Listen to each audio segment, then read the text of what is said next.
Hello. Let's see. Are we seeing?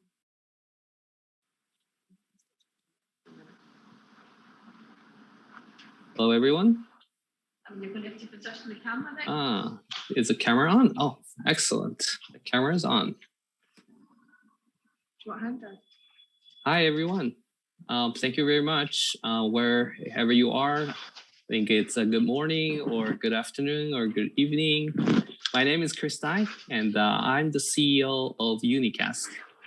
So today I'm excited actually to reveal our first UniCask NFT to you.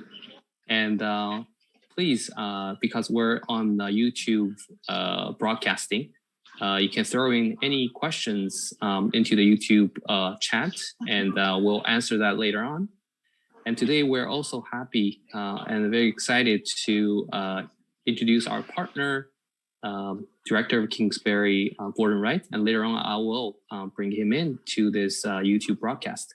So let's have this started. So first, we will do a little bit announcement, and then we will continue on with explaining what UniCask is. I think a lot of you out there are interested to learn more about UniCask.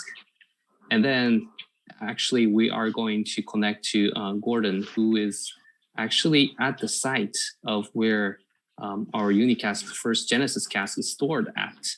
And he's going to show us the exact cask that we're going to make an NFT out of. And he will also do some tasting and give us tasting notes and talk about the history of our cask.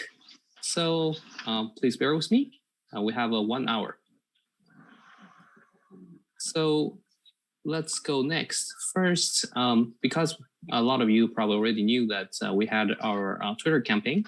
And for our Twitter campaign, we gave out about 10 NFTs, and also the lucky 2 people who got our special sample bottle of a spirits from Paul Giroux. It's a cognac and a 50 milliliter. And I was told this is a very, very old cognac.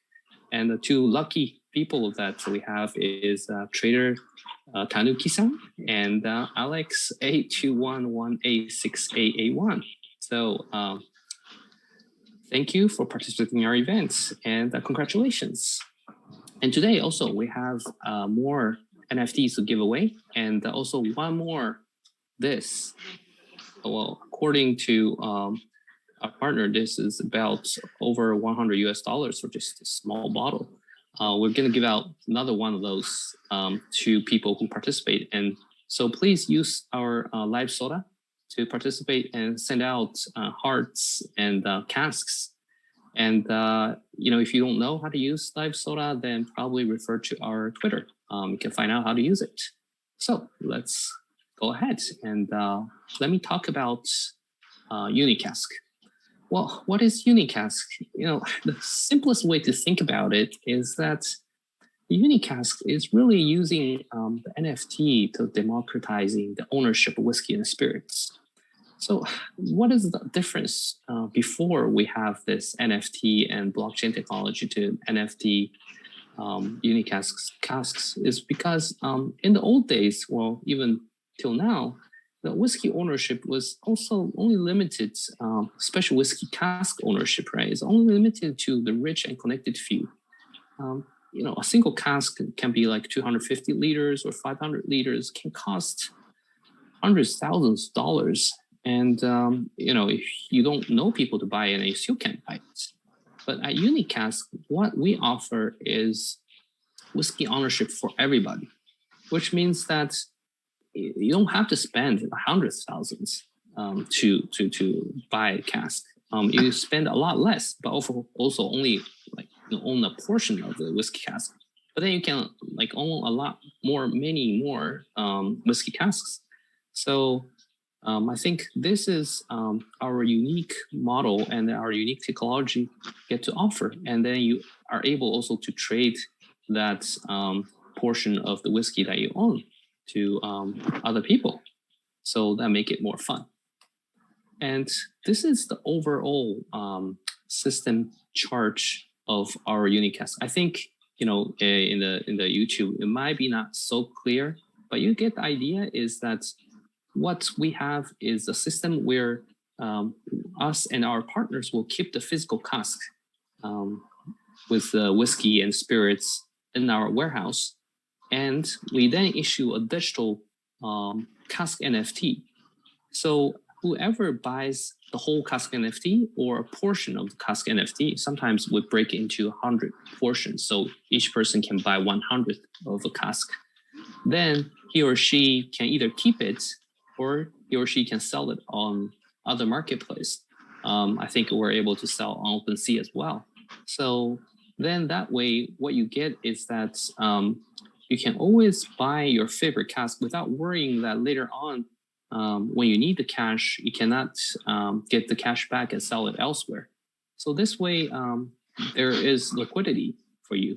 And also for people who eventually will hold on to their cask to maturity, then we will deliver actually the physical whiskey in the bottles. And then you can use the cask NFT to redeem your portion, your share of the whiskey.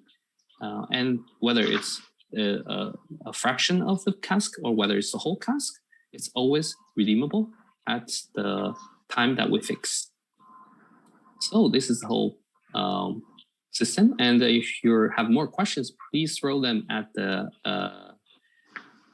YouTube chat, and then later on we'll come back and catch them. And why do we use NFT? You know, some of you wonder, I just want to have collect my own whiskey cask and I can collect my own whiskey. Then what's this NFT thing about? Well, first thing is it's very important for us to record the value of time, and we can record it continuously and forever. And that's a good thing about keeping it digital. When you have something analog, then you know the record might be misplaced. Sometimes you don't know where the cask comes from. Sometimes you forget you own something. All that is pretty hassle. But with our NFT technology, you can record the portion or the cask that you own or the whole cask in the blockchain.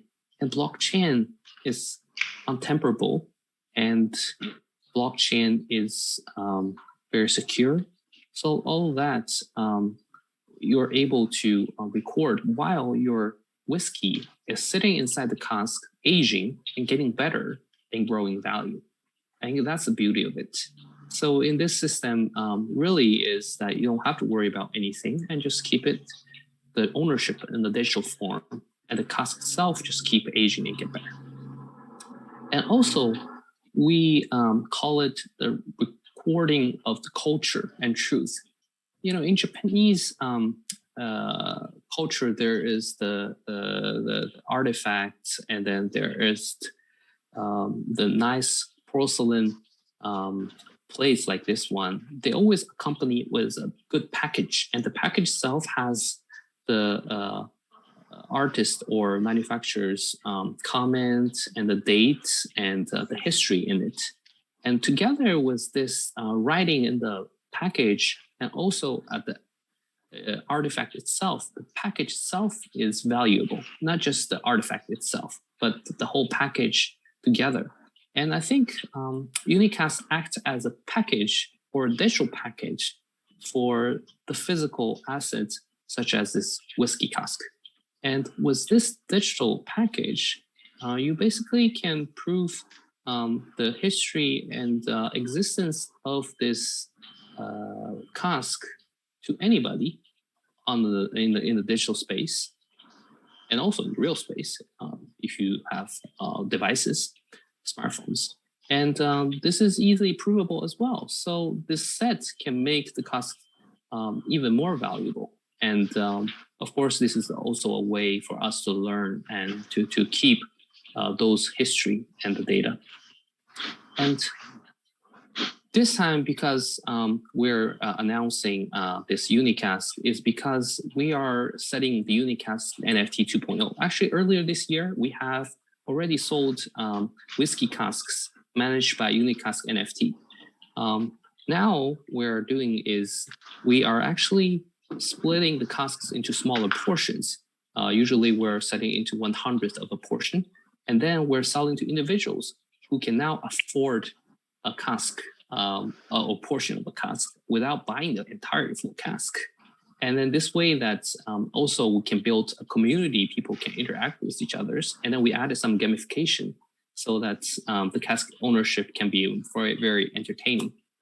And today we're gonna give prize out for NFTs, but these are NFTs are called digital contents NFTs. They're not linked with any casks, but during the gamification, you can play with the cask NFTs with adding to the digital contents NFTs. And together, every year you're able to receive, if you win the game, you can receive the samples that come directly from the casks. That should be really fun for some of you who wants to have a taste in the middle of the aging process. Okay, and finally, I'm a little over time, but we'll explain a little bit about technology.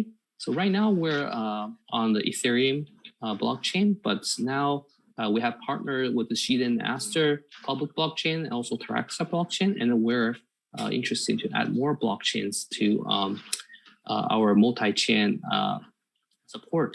And then we're also enabling credit card payments. So not only with crypto payment, you can also pay with credit card, which is very convenient.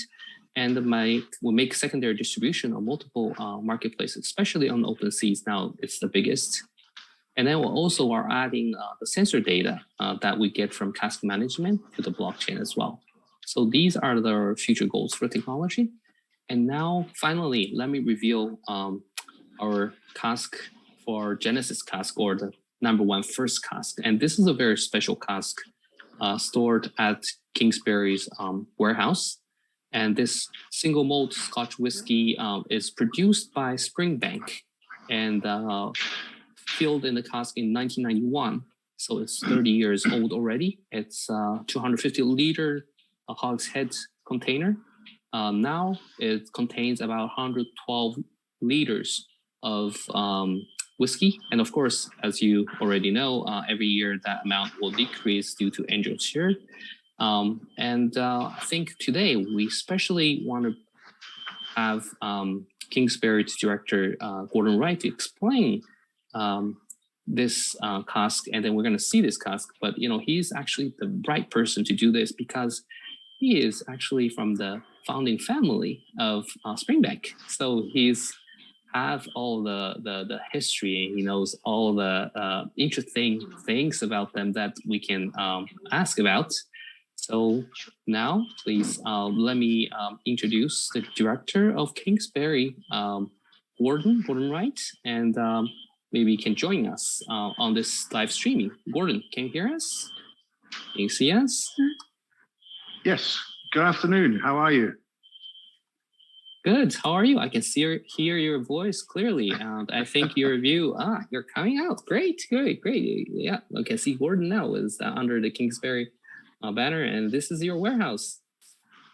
That's right. This is where Kingsbury store all their casks for maturation, and they're well looked after. Yeah, great. And Gordon, you're in Britain, and right now it's 3 p.m., I think. It's 3 p.m. here, yes. Okay, great. Yeah, last time I had the privilege of taking a look at the warehouse from the Zoom call, and I thought, wow, this place is great. I mean, it carries all the treasures, each cask containing different millions whiskey, of pounds, millions of pounds in pound value. So that's excellent. But before we go into the exciting part, maybe Gordon, can you introduce yourself a little bit, and then also your past experience with whiskey, and please share with our viewers. Okay, thank you. Yeah. My whiskey history started with my family. My family own Springbank Distillery in Campbelltown, and I worked there for many years, starting in 1990. And after about 10 years, I left, and I, with other friends, bought Bruichladdich Distillery on Islay.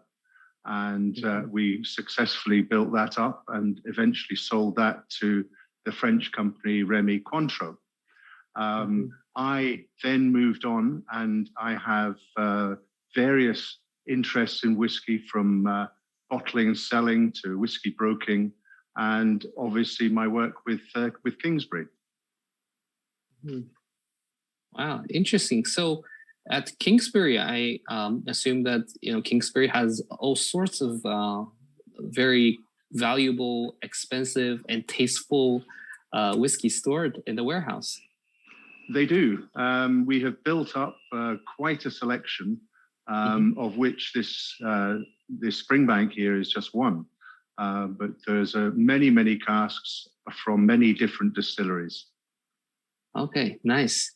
Well, and you're right now in the middle of Kingsbury's cask warehouse. And maybe you can tell us a little bit about how you're managing those casks. I mean, from a security point of view, because we are entrusting later on this cask will be sold to many owners who owns a portion of it. So we're entrusting it to Kingsbury to store it and have it kept safe. Yeah. Yes. Well, this is what we call a bonded warehouse, which means that Her Majesty's Revenue and Customs and Exchequer, they basically form the security of the warehouse. Nothing can come in or out without being noted. It's totally private. It's closed to the public, and therefore, this cask, with all these other ones, is perfectly secure. Wow, excellent. So today we all have the privilege to take a peek at it. Otherwise, we would never be able to come into this warehouse, right? Yeah, absolutely. If you just hang on, I can quickly scan around the warehouse just to give you an idea of the size of it. And this is just one of them. And as you can see, there's lots of different casks from many distilleries. Wow. That's great. I mean, we're actually looking forward to have all those casks being owned by individuals who have probably before had not the privilege of owning those casks, and now they can do so by utilizing NFT. That's wonderful. It's a new, innovative, and fantastic idea, because as you said, these casks, some of them are tens of thousands of pounds. And not many people can afford to own and hold one for that length of time. So this is an ideal opportunity to have a share in something really special. Wow, that's wonderful. But we're really happy to have you today, because we get to see the backstage, and we get to see how the cask before it's digitized, or even after it's digitized, it's being kept in, actually, it's fairly analog, but it's very secure. And I think that security actually makes us feel safe. We want to actually entrust the cask to the warehouse. And then only when we trade, we just can trade the digital certificate itself, the NFT itself. And then we don't have to worry about too much about the actual physical cask and how it is stored, because I think it's in good hands. That's wonderful. Also, I want to because I actually saw a glimpse of the cask near you. Actually, the Springbank cask itself. Well, would you like a closer look? Yeah, can we take a closer look at this? It's not easy to read. But it reads J&A Mitchell and Company, who are the owners of Springbank. And then across here, Springbank and 1991. Yeah. So 1991 is the cask filling date, I assume. Yes. Okay. Wow. Great. And since you mentioned Springbank, because in the beginning I mentioned a little bit about your relationship with Springbank and the family, maybe you can explain a little about the history and how you related. Yes. Well, Springbank was founded in 1828 by my great-great-great-great-great-grandfather, and it is the only distillery in Scotland which carries out the full process from traditional floor malting all the way through to bottling. It's one of the very few family-owned distilleries left, and it's from a town called Campbelltown, and in Campbelltown's history, there have been 32 distilleries. And this is in a town of less than 6,000 people. Mm-hmm. So it's quite a special place. Wow. Very specialized. It's a small town, but it's very specialized in the whiskey business, huh? Yes. Wow. Excellent. And it happened because it's on the sea, and the access to Glasgow for the blenders was good by boat. You could get there in half a day, okay. And also they grow all the barley, and the coal came from there to fire the stills. So yeah, it was a very unique and special place. Wow. So it has a very special geological or regional advantage, but also can you tell us a little bit about the specialties or the differences, the signature flavors, the taste of the Springbank single malts? Yes, it's because it's situated on the sea. It has quite a marine style, i.e., there's a slight brininess to it. A bit of sea salt, coconut, vanilla. These are a lot of the constituents that come from the casks, but it's very easily identifiable. It's got a very, very long finish, and it's not too smoky. There's a little bit of peat, but it's very, very finely balanced. Wow, that's great. Because when we tried to find our first, the Genesis cask, we actually put a lot of effort into it because this is very important, right? This is starting of a new history or a new chapter in UniCask. Yes. And we need to pick something that's very special, and it's also aged enough that everybody knows about it, but also can have a great potential. We want to keep it for another 20 years. So that it will be even better. So it needs to have a potential to taste better when it's stored longer. So when we picked Springbank, what do you think about the choice? For that purpose. Well, it's an ideal choice. Unlike a lot of single malts, Springbank continues to improve through age. There are a lot of single malts that tend to peak quite early.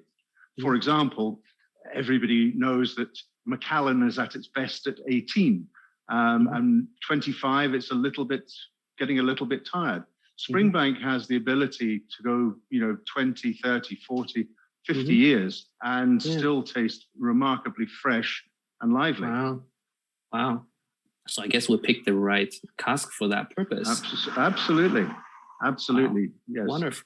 I mean, I just wish that our future owners of the cask will get the taste actually of the Springbank in 30 years, which is right now, and then in 31, 32, and 33. But then I guess it's not that simple because they have to win a game. Every year we give out a few samples to the winners of the game so that they will be keeping winning the game to get the samples and then to taste it. Absolutely. Yeah, but trust me, it's remarkable. I think if there is an expert, then you're the one on this Springbank cask. And also because our audience probably cannot taste it, so today we have to and trust you to take a sip of the 30-year Springbank drink and give us, tell us how it tastes.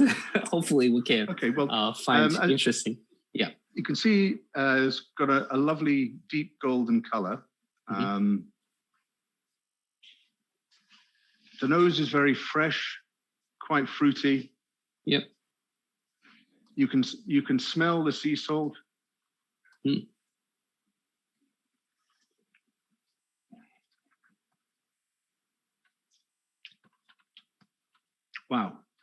Wow. Beautifully balanced. Layers and layers of flavor. You've got, as I said before, trademark vanilla, coconut, lemon peel. And then later on, you've got some deeper flavors of dried fruit, oak, and a tiny little bit of peat just to balance it out a bit. It's remarkable. Amazing at 30 years old. Just imagine what it'd be like at 50. Wow.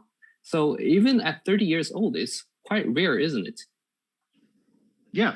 It's. I mean, years and years ago, people never aged whiskey for that long. They just got over a certain age and they poured it down the drain. Wow. It wasn't until the late 80s. In fact, Springbank was a pioneer of bottling old whiskey, and there's a wine magazine, famous wine magazine called Decanter, and in 1989 they voted Springbank 21 years old to be the finest aged spirit. And up until that time, everything was bottled at 8, 10, or 12. And we really broke the mold by bottling 21, 25, 30-year-olds. And then latterly, they brought out a 50-year-old as well. Wow, 50-year-old. I mean, actually, for our UniCask, we are trying to store this 30-year-old for another 20 years. So that means it will become 50-year-old. And of course, that's 20 years later. Have you tasted before? I mean, I've never tasted Springbank 50 years old. Yes, I've been very lucky to have tasted a 50-year-old whiskey, a 50-year-old Springbank, which was distilled in 1919, just after the end of the Great War. And for that age, it was remarkably fresh and clean. The cask had not dominated it and made it woody and tired, which you can get with some long-aged alcohols. But this was very fresh, very vibrant, and you could taste it with Springbank. So it's like the recipe for making it has never changed in all those years since 1828. I think my ancestors just did the same thing again and again. Wow.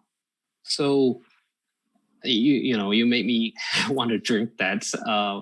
I really want to have a taste of it, actually. But I assume that it's probably even more rare, so that's probably pretty expensive, huh? Well, I think it is. I think the last bottle of that went for over £100,000. But I always think it's like drinking a bit of history. When you think back to what was happening in 1919, before television, before lots and lots of things, and that's what you're doing. You're drinking a piece of history. So in 20 years' time, people are going to be looking back and thinking, what was happening in the 1991? Yeah, you're exactly right. I mean, all that history embodied in this, and its value is unmeasurable in that regard. Wow. Yes. It's like a little time capsule. You're actually taking something and bringing it back to life in the glass, and then thinking about what you were doing in 1991 or what was happening in the world. So fascinating. Wow.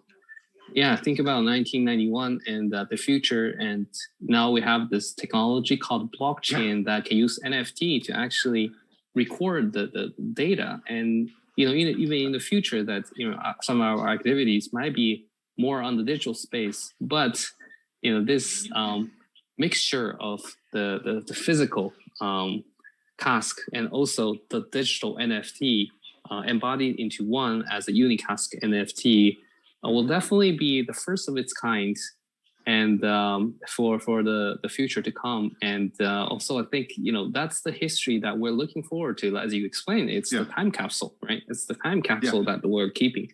And I think a lot more and more people will understand this concept. And I think whiskey is an excellent use case for this NFT technology, and to keep it with something as analog as whiskey cask that needs aging, needs time for aging, right? It's time measured in different dimensions, different ways. I think that's excellent. That's excellent. Wow, I look forward to it. I look forward. Wow. I'm gonna get one portion myself, and I look forward to have it in 20 years. I think anybody who ends up with a portion of this cask is going to be a very lucky person. Very lucky. Great. Thank you very much. Thank you very much. I think our audience got the full picture of our Springbank 1991, its history, and also the physical cask you've shown us. That was wonderful. And then also your explanation of the whiskey and with its time value, and also the history embodied in it that creates value.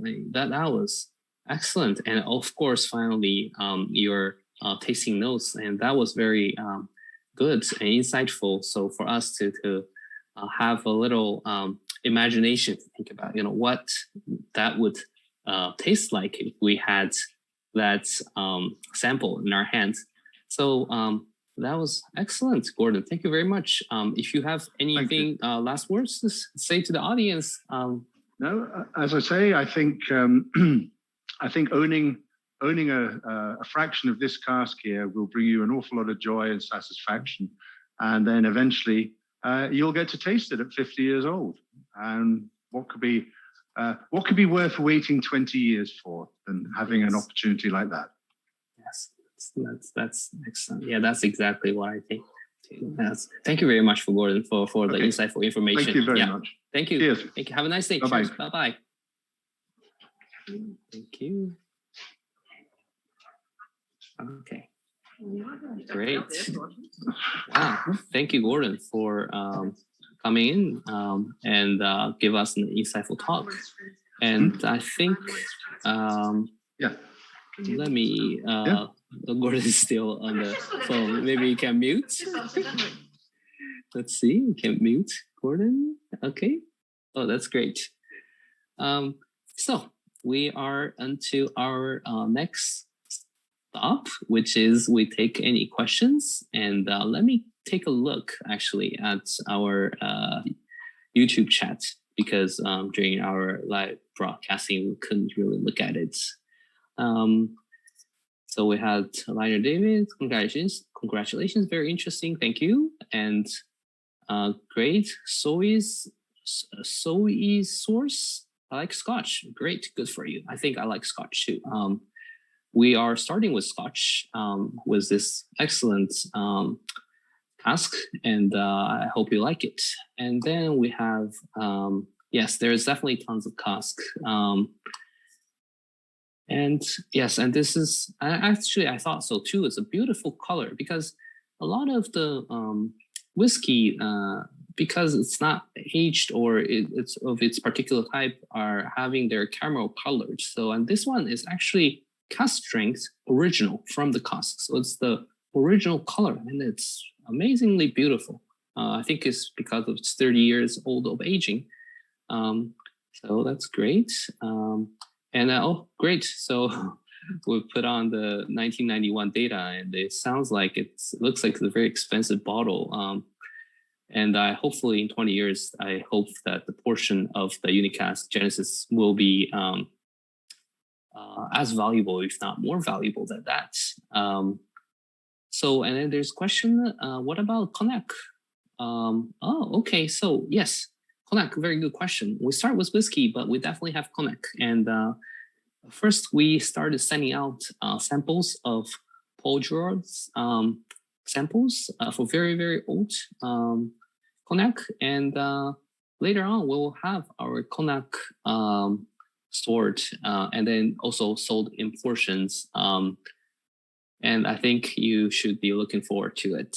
And I think that is all the questions that I have for today. And I guess if there's more questions, please, we have our Twitter channel at the, I think it was UniCask_ENG for the Twitter English channel. And then the Twitter Japanese channel is UniCask_JP.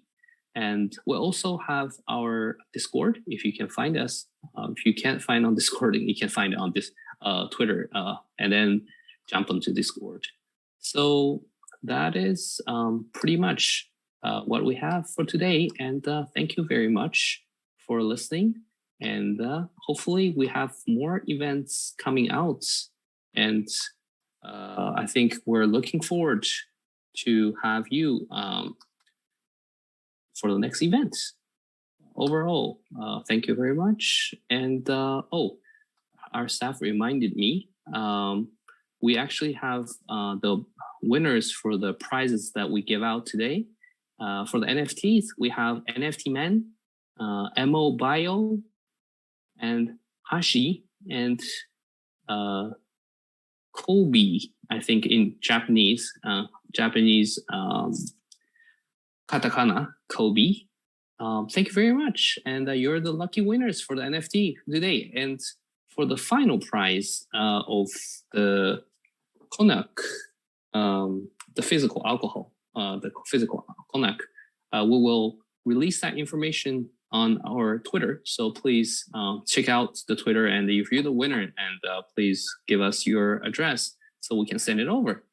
Thank you very much for tonight. And whoever who joined from Japan, thank you for the midnight, almost midnight broadcasting. And for other parts of the world, thank you very much. And we look forward to our next event. Thank you. Bye-bye.